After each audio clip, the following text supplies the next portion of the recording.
How you guys doing? My name is Franklin Cruz from True Investors. I'm very happy.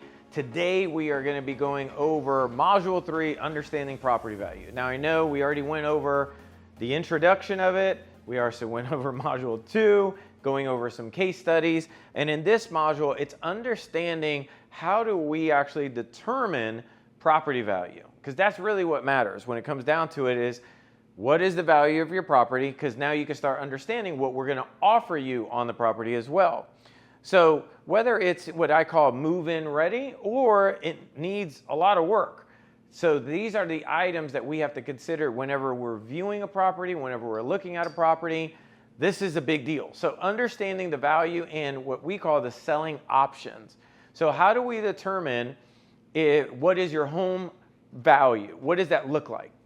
So if it needs repairs or if it doesn't need repairs, these are big deals, right? So obviously you're not going to be like running away from the house, hopefully not. But what are the 7 steps that we look at when we're creating value? Now this is something I really want you to pay attention to. So when you're looking at this, these are the 7 steps that when I've been discussing this with appraisals, I actually got these 7 steps and simplified it from an appraiser. And after having multiple conversations and then doing deals and then selling properties, what I found is this is the most accurate way and simplest form to understand your value of your property. So understanding property value and your selling options. So this is a really big deal. So how do I determine your property, your home or land? What is the property value? What does that look like? So let's go over that right now. So the 7 steps to establishing property value. Step number 1, it's got to be at least what they call 5 years up, or the second step, 5 years down. That means if your property was built in 1940, a comp is going to be 1945 or 1935, right? Or if it was built in 1980, that means a comp is going to be 1985 to 1975. The other item as well is when you're thinking about comps, you got to look at, okay, so 5 years up or 5 years down. So that's a comp, meaning that's an item. So if your year built was 1950, the other one was 1953, that's probably going to be a comp. If that other property that you're looking at was built in 2000 and yours was built in 1980, that's not a comp. So do you understand what I'm saying? So then it has to be similar in square footage. So what is similar in square footage? That means, 15% up, or like, let's say 1,000 square foot property. Is it similar to your property that's about 1,300 square feet? That's a good comp. Now, 1,000 square foot property compared to a 3,000 square foot property, not so much. So you have to think about these items. Again, these 7 things. The other item as well is similar in style. So similar in style means exactly that. So you can't look at a block home compared to a wood frame home. You can't compare a 2-story home compared to a 1-story home. You can't compare a condo related to a townhouse or a manufactured home compared to a 2-story structure. Those are not comparables. So upgrades versus downgrades. That means, does yours property have nice cabinets? Or is it modern? Or does the other property have mold all over the place with those cabinets? It's falling off of a cliff. Like, you've got to figure these items out. So that's how it's got to look. That's kind of what you've got to think about. The other item is, now you take all of these items, so 5 years up, 5 years down, similar in square footage, similar in style, upgrades versus downgrades. Now all of that's put together, it's had to have sold within the last 6 months. So if it has not sold within the last 6 months, and let's say sometimes the appraiser will allow you up to a year, but let's say it sold 3 years ago. So you're like, hey, well, Mr. Mufasa Face over here sold for $300,000, but yeah, he sold in 2022. It's 2025. What are you talking? Like, that's not a comp, right? Or if you say, hey, his property just sold in 6 months ago. Yeah, but your property was built in 1980. His property was built in 2005. That's not a comp. Or his property sold for $230,000 or $500,000. Yes, but he had an upgraded kitchen, upgraded cabinets. Your kitchen has mold in it. You understand? So you've got to look at the actual comparables, which is a really big deal. The other item is when it deals with that 6 months to 12 months, that's what we call marketing sales timing, right? So what is the timing of what's happening in your area? That's why I always love homes, because if you see other properties selling and selling and selling, that's great. If there's not a lot of properties selling in your area, that's not great. So that's something that you really got to consider. So kind of looking at it again. So remember, it's 5 years up, 5 years down. Then there's similar in square footage, right? Upgrades versus downgrades. And then you've also got it's recently sold. And then it comes up with an actual value. That is where we get your final calculation of what is the value of your property. So why these factors actually matter in the property evaluation? Well, again, 5 years up, 5 years down. This matters. This is actually what an appraiser is going to go through. He's going to go through this step by step by step by step, period. So, and then he's going to see what's similar in square footage, what's similar in style, upgrades versus downgrades. These are all items that you've really got to look at, because when you're thinking about selling your property, you really have to do the research. If you're not going to call us at trueinvestors.com, right? So if you're not going to call us at True Investors and you actually want to put it on your market, a lot of realtors even get this wrong. Remember, a lot of realtors are new, or a lot of realtors, they don't look at it from an investment standpoint. So they're only looking at it from one view. They want to make as much money as possible that they can on their side, right? So they want to make a higher commission, which is nothing wrong. That's their profession. For us, we're looking at an investment. We're looking at it, how do we create a win-win? It may go a realtor route. We have that in-house. It may go fix and flip. We can do that. It may go creative deal. Hey, so you can make more money. We pay you now to move, and we could do, or possibly something else. Or we have to figure out what's buildable on your land. We don't know. These are all items that are very important. So that's how, when you factor all this in, you come up with one evaluation. So kind of going over it. So this is a live case study. This is Rhonda's property, that her property was falling apart, right? So this property, and we're going to go over 3 different evaluations. So manufactured, new build, and 1980s rebuild, right? So, and then this property, this is a bungalow versus a remodel bungalow. So very different conditions. So again, you had unfinished rehab, and then you had finished rehab. 2 different same exact property, 2 different conditions, 2 different values. One we bought in the, I think it was like 150 range. We put 80 into it, sold it in the 300 range. Now there's value there, right? So then you've got new construction. So new build, this is a new property that we did. This is at 716 and 720 West 14th. A new build doesn't count against a remodeled property. These are all different properties, right? So again, you can't compare a remodeled bungalow to a new build. It's not a comparable at all. So understanding these factors is key. Now we're going to go into land, okay? So on the land aspect, it's very complicated on land, just because there's totally different things that come up on land that typically don't come up when it comes down to a property. So on land, you have, again, 7 different factors.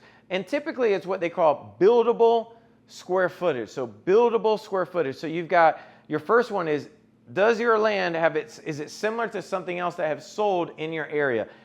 It's called acreage, or your square footage of your lot. So if the square footage of your lot is 5,000 square feet, that's not acres, that's a normal lot, let's say 50 by 100, 50 feet by 100. So that's what that looks like. The other item is the accessibility to the land. Is there road access? Is there road entry? Is there road access? Where's the accessibility to that piece of land? Again, every piece of land is always a little bit different. Similar in usability, period. Similar in zoning. What is this zoning? So usability could be, you're looking at, is this a commercial zoning? Is this square footage zoning? Or is this a gas station? Is this business park? What is it? We don't know. The other item is looking at it from similar zonings, which again, you have residential zoning, light industrial zoning. You have what they call higher density zonings, which is low density, high density, meaning low density is typically single family homes. High density could be apartment buildings or apartment complex. Medium density could be townhouses. So now when it deals with upgrades of the site, does Does it have infrastructure? Does it not have infrastructure? Does it have improvements? Did you do any studies on the property? Did you do what they call an ESA 1 or ESA 2 report? That's environmental site assessment 1 or 2, right? Does it have downgrades? Does it have wetlands on the property? Does it have an easement across the property because of a power line? Does it have any kind of raw land that you don't even know that may have had a chemical spill? Did you ever get those studies done? Again, these are all items that you have to think about. Does it have a burial ground on it? I've dealt with that too. So these are all different items. Now remember, you take all these items, you factor it into one mathematical equation, and then boom, now you come up with some kind of roundabout figure of a value. And that's kind of how you look at land. It's very different. So for example, this was a piece of land that we purchased at 130 East Carter Road. This was one house on 9 acres of land. Then I purchased this property from a beautiful lady named Nancy, which was actually amazing because my mother's name was Nancy as well, so that's why I always remember it. And when I met her, her daughter Karen introduced me, and they wanted to sell the property, own it. They were the original owners of the property since 1967, and there's Nancy right there. She had beginning stages of dementia. And so really nicely, we were able to purchase the property creatively for $650,000, creative financing, if you see the terms right here. These are all the terms. So one is I needed to understand the due diligence of the property. It's 9 acres of land. I didn't know if it had wetlands. I didn't know if it had issues. There was no studies done. It needed a geotech, needed a topo boundary tree survey. I needed to figure all this stuff out, and I had no clue about it. So I needed more time to figure out what's possible on the piece of land.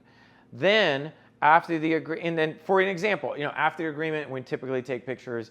Karen and Nancy, we didn't take pictures, but this is typical. I always take pictures. So their land, again, was right next to a main strip off of Carter Road. There was a gated community right over here as well. So I knew there's potential. I just didn't realize how much potential. So the challenging part was there's a lot of unknowns on land. You really don't have any idea what's possible until you really start digging into it and invest in the land. So you have to take one step at a time to figure out and explore, okay, do I do this? Do I do that? I'm not 100% sure. But you have to start doing what I call your due diligence. You have to start figuring out, okay, do I have to do what they call approvals and entitlements? For example, this right here, this is a geotech, or typically this is what they call a topo boundary tree survey, right? But if you see here, these are lines, and this is showing kind of the what they call the geometrics of the property. So it'll look at it from topo, means topo, like top of, right? Topo boundary, looking at the boundary of the site here, right? And then you have topo boundary tree. So it designates all the trees on the site. And the main reason why is, do I have to cut them down? Do I not? What's going on with the site? Don't know. So we went from one house, we did a conceptual plan for up to 25 houses. And then another one, we figured out that we could change the curvature here of this area, and this came from D.R. Horton actually. So we had, it was 25 houses to, I think this must have been 30 plus homes. But then instead of two exits, we did one entrance and one exit. And that gave us like 4 more homes. So that gave us, I believe, we went from 39 homes to 41 homes. And then that was the conceptual plan we went with. So then we had to get what they call the geotech done. That's basically looking at the site, and you have to do what they call boring test in the ground to make sure, is the soil good or not? And this is everywhere that they actually did the geotech. Typically you want to do it on your streets and roadways because that's where you're going to have the most traffic, and it's heavy traffic to make sure, like, can this take roads? Then you have what they call an ESA 1 or ESA 2 report. That's called your environmental site assessment. Typically what they're doing is the site good enough to build on? Is there any kind of site contaminations? Is there anything wrong with the site that we actually need to think about, right? Then you have your gopher studies. That actually can happen, endangered species studies, because a gopher can ruin an entire site because what does a gopher do? They dig holes in the ground and create these issues in the ground. So you can also discuss this with civil engineers or any kind of city officials as well. So we've had plenty of conversations, and this is our civil engineer with the city, and figure out what is actually possible on this site, period. Conversation with potential building partners as well. So we sat down with the planning and building department and figured out with our architect, hey, what can we do on the site? What's possible on the site? What if we do this? What if we do that? What can we actually do? And you want to determine a safe area when it comes down to pricing and selling. If you've never done any studies on your site, or you have no clue at all, and you bring somebody on like me, typically I charge for that, because now I've got to spend the money and the time to figure out what's possible on this site, because you had no idea. Even though you may, I think it's worth $1 million, but you have no studies done. You don't even know if it's buildable. You don't know if there's wetlands. You don't know if there's easements. You have no clue. So I would love to be 6'9", but I'm not, right? So it is what it is. But if you haven't put the work and the money in it, it's not going to make sense. But we still treat it the same way we would a house, meaning I'm going to first look at what is the goals that you're shooting for. What are you shooting for? So we're going to factor in, what's the goal? What's the facts of your transaction? Is it a creative? Is it slow? Or is it fast that we can make you an offer? But I got to find out what's the goal, and your goal needs to be realistic. If it's not realistic, it's just not going to work. So kind of the lesson is this. Land is very tricky, and you need at least 3 different strategies when it comes down to land. Just because if you don't, you have to factor in, you're probably going to be in this big mess of wire, and you're not going to know what to do and how to move forward. Success came from really securing a long due diligence period to ensure the deal made sense before really fully committing. But that also is time and money, and you have to figure the whole thing out. So we got approved for 41 houses. Then this is what they call horizontal plan, where you start plotting out your actual land plots to start building, right? Then we had offers from every single major home builder there was in the country, at least at that time. And now we chose to go with KB Homes. And it was really cool because they actually turn around and name the street after my family, and it's called Cruz Court. You ever want to look it up? It's 7187 Cruz Court, Lakeland, Florida, was the first house built in the neighborhood. And you could even Google it as well. It's literally on Google Maps. So again, it went from 1 house to 41 houses approved to then having the entire property 100% finished. Now again, it's not easy, it's not simple, but it is possible. So to just give you that real life example, what's next is another one. So we purchased 20 acres of land from Habitat for Humanity. And it's very similar. So 20 acres, and we found out during this process, what is the zoning? Well, the zoning, they thought it was single family homes. The zoning was actually light industrial. And it had an actual easement running through it, a Duke power line easement running through the property, which obviously didn't work. So we had to figure out what's a win-win scenario. So we met with Claire, she's the CEO at Habitat, and we came up with a creative deal to make the numbers work. And she was happy with it, I was happy with it, but I knew it was going to be a ton of work to figure out what was possible on the site. We immediately discovered that we could potentially probably put about almost 200,000 acres or 200,000 square feet of industrial building on the site. I didn't know immediately. Now, if you see the gravel trailer area, that's actually where the easement was. That's why it says easement area. And that was a Duke power line that obviously was like 50 feet in the air, but you can't build any structures underneath it. So we already knew this wasn't going to work. So kind of the lesson was, okay, how do we make this work? So now we do know we can get 200,000 square feet on the property.